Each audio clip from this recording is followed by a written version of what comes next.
Hi everyone. Wednesday the 16th of February 2011. It's been a few weeks since I wrote, and what a difference a few weeks makes. Though in my case, it's been a difference with up and downs. Last week I had a little breakdown, but I did pull myself together, and with some kind words and encouragements from my good friends and supporters, I carried on. I sent a text message out to everybody that I knew in Saigon and just said, I need help. I had made it my mission to try and get a cook.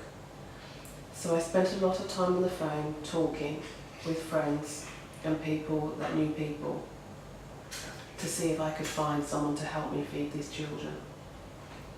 I am pleased to say that after a few interviews we have found a cook. And she arrived on Monday and we sat and talked. She said she would stay for a week and see how she got on and how I felt about her work. And if we were both happy, she would stay. The last few days since she has been here, I have felt that a great weight has been taken off my shoulders, and you do not know how great that feels.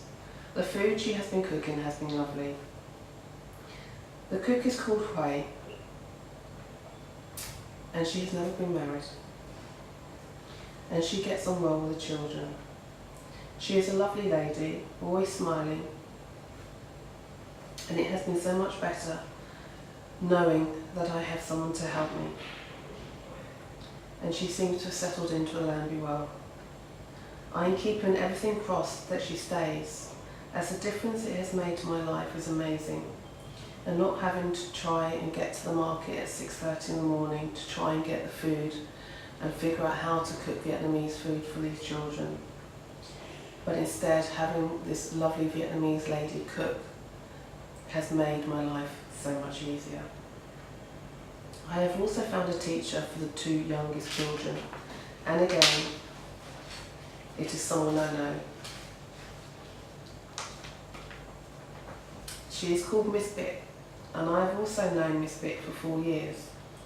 I actually used to teach her English when I volunteered here in 2007 at the handicapped orphanage that I spent time with. And now, Miss Bit is teaching my children maths and Vietnamese grammar.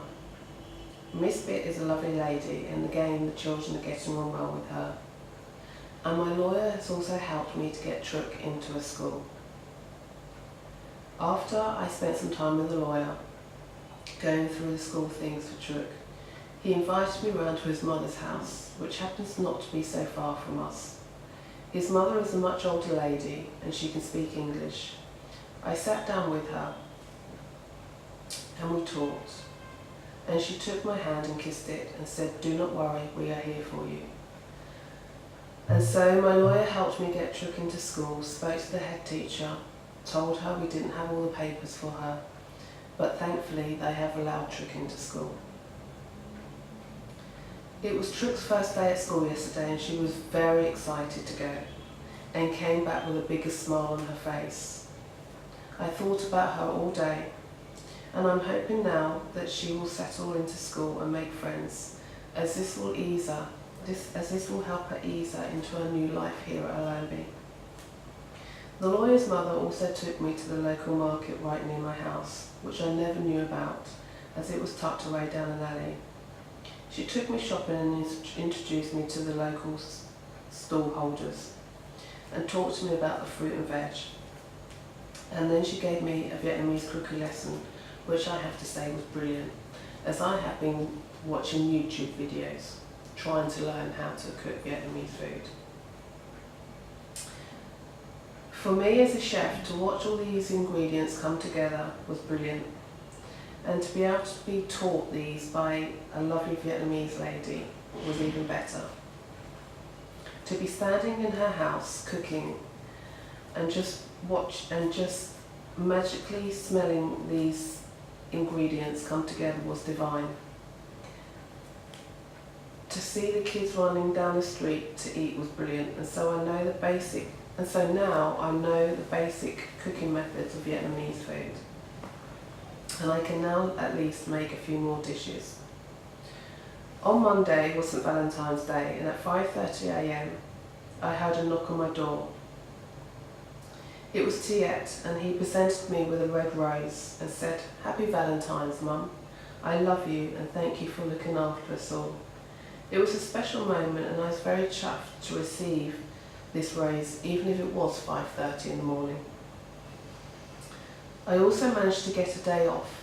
Tiet and Shah sat me down last week after my little breakdown and told me they were very worried about me and that I needed a rest. Tiet said that on Saturday they would take the other children out for the day and not come back till 9 p.m. That Sunday was the first day off for me since I've been here in Vietnam. And so on Sunday, Tiet and Shah took charge of the children, and they left the house at 8 p.m. and went to a big water park for the day. I slept till 12 midday and then managed to meet up with a friend for lunch, and then I slept some more and some more. Sunday was just what I needed, one day off, just one day was all I needed to recharge, sleep, and to be able to think clearly.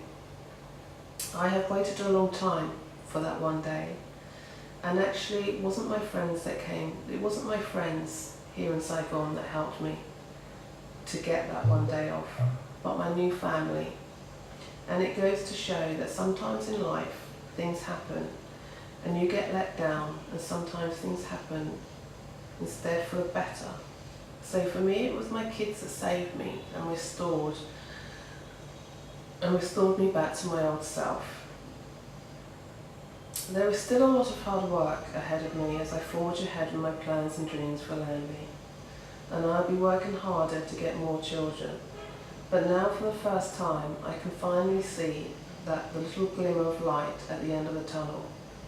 Yes, I've had to go through some crap and a lot of tears, and sometimes help comes from the most unexpected places, and that when things get tough you truly find out who your friends are and what you are made of as a person.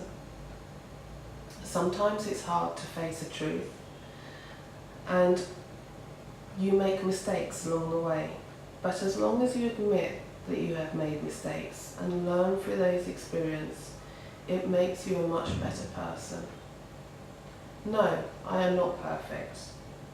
I have a lot to learn here, and to those who look at me and make comments, criticise me and put me down for whatever reason, this is what I have to say. I am the one that's here. I am the one that has given up my life and my friends for these kids. This isn't just talk. I'm doing exactly what I have said I would do. I do not have a large organisation or big bags of money to save me. But as long as these children keep smiling, feel safe, loved, wanted and secure, I can see the light. I will keep going until it's burning so brightly that I and everyone who has supported, encouraged and helped me will have to put sunglasses on, because I refuse to let that light go out. So get your sunglasses ready, because that light is going to get brighter every single day. Thank you.